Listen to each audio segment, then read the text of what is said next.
Tamil Nadu, after objections of residents over not being allowed to sell their land in Tamil Nadu's Trichy, the state's Waqf Board has temporarily withdrawn their instructions to stop any such land transactions. This after the Waqf Board claimed that they owned some of the villages. But after complaints from people, the Waqf Board has said that they will again analyze all the documents and then once again inform the sub-registrar as to which land exactly belongs to the board. Times Network's Sri Prapanch visited Tiruchendurai, one of the villages that the Tamil Nadu Waqf Board claimed was theirs. Those who are having properties like small houses or shops or whatever it may be are not able to transact at this moment after the receipt of this intimation from Tamil Nadu Waqf Board to respective sub-register officers. Once they are approaching us, if it is readily available, full information we are giving, within a very short period, we would be able to give all the detail. So till then, we would like to,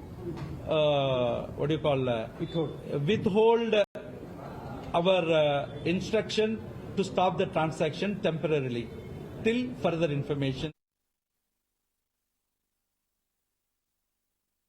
See, Waqf Board has sent a list where the village name and the extent is mentioned, but without mentioning the survey number.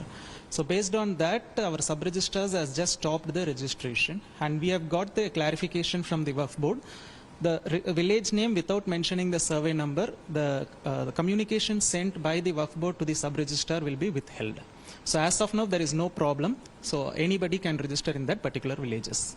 Does that mean that earlier Waqf Board had encroached the properties of the land, properties of the people who had the land documents essentially? No, not at all. Waqf Board is also not encroached. This is just a communication what we received from the Waqf Board. So they have not encroached. People should not worry about that, because they have got their own documents for proving their title and ownership. So no issues. Whatever the villages mentioned with an extent without the survey number, and the people living in that villages doesn't have any issues, they can register their property. So as of now, this is a perennial solution is what you're saying. So if at all further, if someone wants to sell their land, they will not have any problem. If someone buys the land, they will not have any problem in these particular areas where the whole village are mentioned without the survey number. Exactly, exactly. So no problem at all in that particular survey numbers, because in some of the columns the survey numbers are not mentioned, only village name is mentioned. Unless the survey number is there, we could have taken the encumbrance certificate for that particular survey number. Since survey number is not mentioned, so the village and the extent is only mentioned, there is no issues, and they have just sent a communication withholding the previous communication of the Waqf Board. So as of now, no issues, anybody can register. This particular forest had a Swayambhu Lingam, that is what history says. And there, when Parantaka Chola had gone for hunting, he had in fact heard some voices that there is a Swayambhu Lingam over here. And after several visits, he decided to build a temple over here.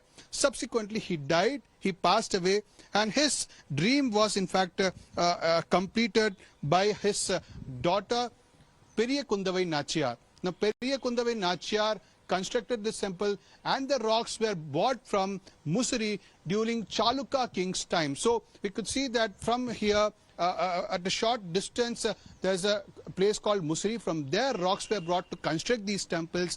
So we can see a brief history, an ancient history could be seen on the walls of this temple, and it pretty much shows that these temples are not built in the recent times. They are very, very ancient temples, and the people over here claim this cannot be a Waqf Board property. Meanwhile, BJP leader H. Raja claims that this is a fraud, and he has demanded that the CEO of Waqf Board should immediately be removed from his post. That a minister, Mastan, he has gone to villages, told that the whole village belongs to Waqf Board. So it is a fraudulent act. So I demand that the CEO of the Waqf Board should immediately be removed from service, and action should be taken against him.